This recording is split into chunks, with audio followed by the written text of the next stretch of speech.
नाज़रीन अस्सलाम वालेकुम। आज ईद का दिन है। मैं अरशद जमाल मऊ से आपकी बात यूट्यूब चैनल पे।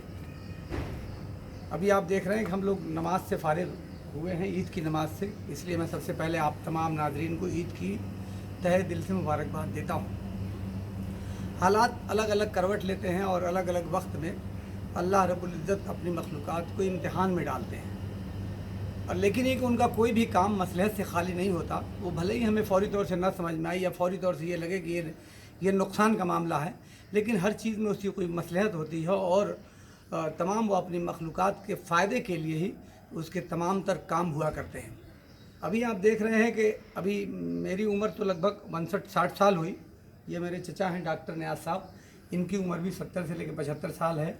मेरे अब्बा यहाँ बैठे हुए हैं, आपकी उम्र 90 से ऊपर है। बाकी मेरी फैमिली के सब अफराद हैं, मेरे भाई हैं और मेरे भतीजे सब हैं।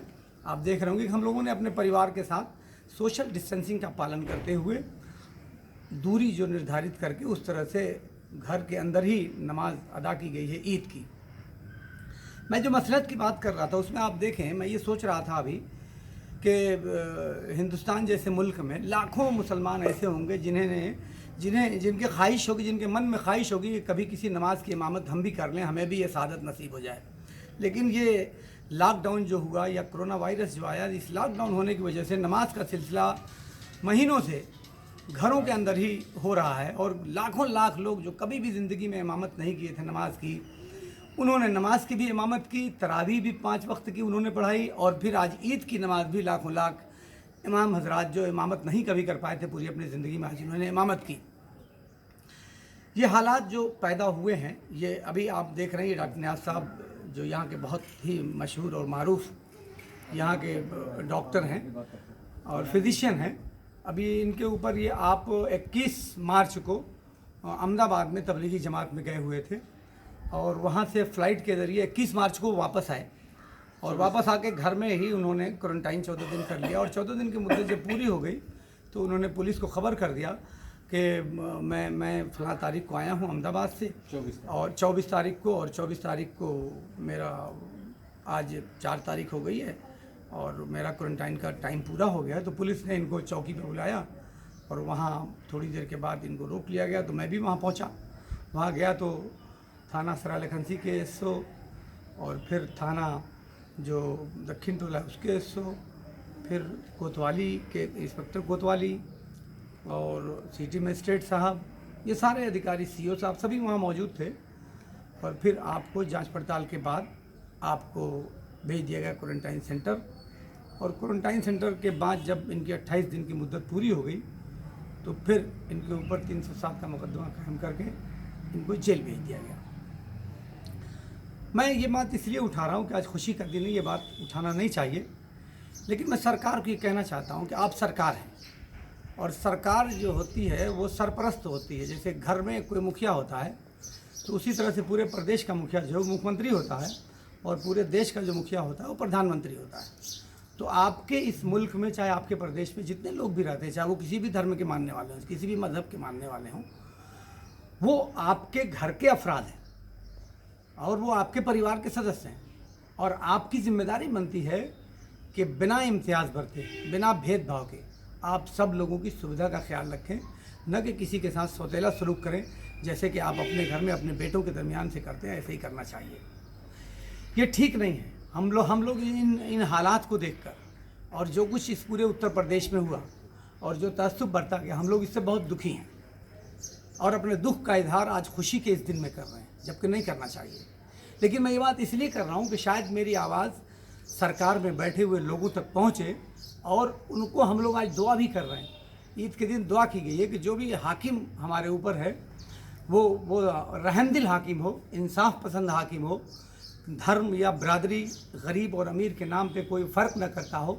आज हम लोगों ने यहाँ दुआ की है। आज डॉक्टर साहब ने सबसे पहले इमामत यहाँ की है, तो डॉक्टर साहब ने जब दुआ की है खुतबे से पहले, तो अपनी दुआ में सबसे पहले मैंने ख्याल किया है कि आपने ये दुआ की है कि जो कोरोना वायरस नाम की एक बीमारी आई है कोविड-19, या रब्बुल आलमीन इस बीमारी को पूरी दुनिया से ख़त्म कर दीजिए और इस मोहलिक बीमारी में जितने लोग भी मुतासिर हुए हैं उन सबको शिफा दे दीजिए, उन सब का इलाज कर दीजिए, और इस बीमारी से बचने के लिए इस दुनिया में रहने वाले इंसानों को इलाज बता दीजिए, क्योंकि बीमारी भी आप ही पैदा करते हैं और आप ही उसका इलाज देते हैं।